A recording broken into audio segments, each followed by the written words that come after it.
बच्चों, आज आप मेरे साथ आपकी पाठ्य पुस्तक बसंत भाग 3 का पाठ 17 पढ़ रहे हैं, जिसका की नाम है सांप और बाढ़, जो कि एक कहानी है और इस कहानी को लिखा है हमारे कहानीकार निर्मल वर्मा जी ने। बच्चों, आप मेरे साथ यह कहानी पिछले भागों में पढ़ चुके हैं तथा कहानी पर आधारित अभ्यास प्रश्न भी हल कर चुके हैं।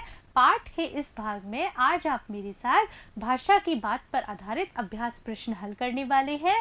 भाषा की बात पर आधारित अभ्यास प्रश्न यानी कि व्याकरण से संबंधित प्रश्न, जो कि आपकी पाठ्य पुस्तक में दिए हुए हैं। तो बच्चों, आइए देखिए पहला प्रश्न क्या है। बच्चों, पहला प्रश्न है, कहानी में से अपनी पसंद के 5 मुहावरे चुनकर उनका वाक्यों में प्रयोग करिए। कहानी आप लोगों ने बहुत ही अच्छे तरीके से पढ़ी है और कहानी में जगह जगह पर बहुत सारे मुहावरों का प्रयोग किया गया है। बच्चों, आप लोगों को क्या करना है, कहानी में से कोई भी आपकी पसंद के 5 मुहावरे लिखने हैं और उन मुहावरों का वाक्यों में प्रयोग करना है। तो बच्चों, मैंने जो 5 मुहावरे लिए हैं वो देखिए इस तरह से है। पहला है आंखें चमक उठना। इसका अगर मैं वाक्यों में प्रयोग करूं तो होगा, रास्ता भूल जाने पर जब साक्षी ने श्रवण की आवाज सुनी तो उसकी आंखें चमक उठी। दूसरा मुहावरा है अंतिम सांसें गिनना। जंगल में भीषण गर्मी के कारण कई जानवर अपनी अंतिम सांसें गिन रहे थे, यानी कि मृत्यु को प्राप्त होने वाले थे।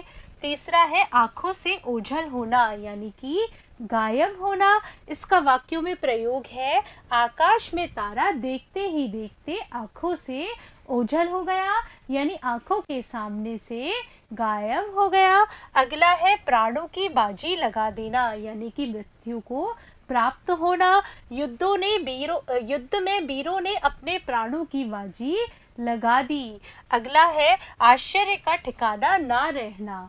बच्चों, इसका वाक्यों में प्रयोग है, कक्षा में सबसे अधिक अंक पाकर मेरे आश्चर्य का ठिकाना नहीं रहा। चलते हैं बच्चों अगले प्रश्न की तरफ। देखते हैं अगला प्रश्न क्या है। आरामदेह शब्द में देह प्रत्यय है। बच्चों, आप ये शब्द देख रहे हैं, आरामदेह, यह 2 शब्दों से मिलकर बना है, आराम और देह से।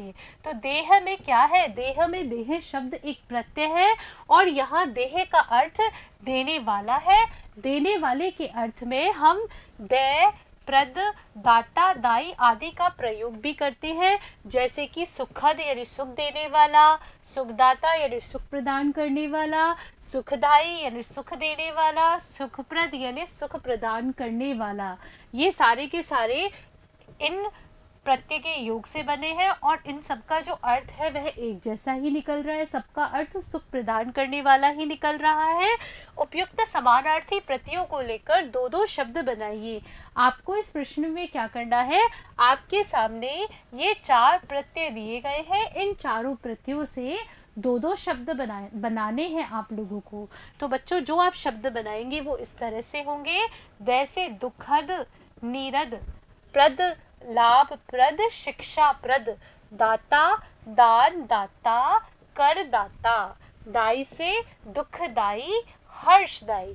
बच्चों, आज आपने मेरे साथ आपकी पाठ्यपुस्तक बसंत भाग 3 का पाठ 16 का भाषा पर आधारित अभ्यास प्रश्न हल किए। बच्चों, मुझे पूरा विश्वास है कि आपको इन प्रश्नों के उत्तर अच्छे से समझ में आ गए होंगे और यहीं याद हो गए होंगे। धन्यवाद बच्चों।